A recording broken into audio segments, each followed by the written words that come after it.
அதாவது தமிழீழ பகுதியில் அமைந்திருக்கும் யாழ்ப்பாணத்தில் செம்மணிங்கிற ஊர்ல சித்துப்பாத்திங்கிற பகுதியில் ஒரு மனித புதைக்குழியிலிருந்து சடலங்கள் மீட்கப்பட்டிருக்குது. எலும்புக்கூடுகள் கூட இருக்கலாம். பார்க்கும்போது ரொம்ப வேதனையா இருந்தது, ரொம்ப கோரமா இருந்தது, ரொம்ப கோபமா இருந்தது, அதிர்ச்சி அளிக்கக்கூடிய விதமா இருந்தது. அது அனைத்தும் தமிழ் மக்களுடைய உடல்களாகத்தான் இருக்கும் என்பது ஆணித்தரமான அனைவருடைய கருத்தும் கூட. ஏன்னா யுத்த காலத்தில் அந்த பகுதி சிங்கள ராணுவத்தினுடைய கட்டுப்பாட்டில் தான் இருந்ததா சொல்லப்படுது. அப்புறம் அது அங்க எரிக்கத்தான் செய்வாங்க, புதைக்க மாட்டாங்க போல இருக்குது.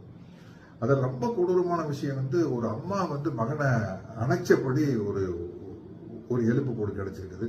ஒரு ஸ்கூலுக்கு போற புத்தக பையோட புதைக்கப்பட்டிருக்கிறான் இறந்து போய் அப்படிங்கிற மாதிரி விஷயங்கள் பார்க்கும்போது கொஞ்சம் கூட மனிதாயமற்ற செயலா இருக்குது. இதை செஞ்சவங்க கிட்டேயே போய் நீதி கேட்டோம்னா கிடைக்காது. அதனால சர்வதேச நீதிமன்றத்தில் தான் இதை கொண்டு போகணும். இந்த கோர நிகழ்ச்சியை உலக நாடுகள் அனைவரது கவனத்திற்கும் கொண்டு செல்ல வேண்டும். அதற்கு தமிழர்களாகிய நாம் தான் பாடுபட வேண்டும்.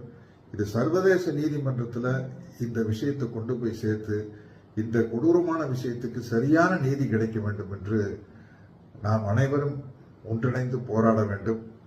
விஷயத்தை வெளியே கொண்டு போகணும் அப்படின்னு உங்களில் ஒருவனாக கேட்டுக்கொள்கிறேன். நன்றி, வணக்கம்.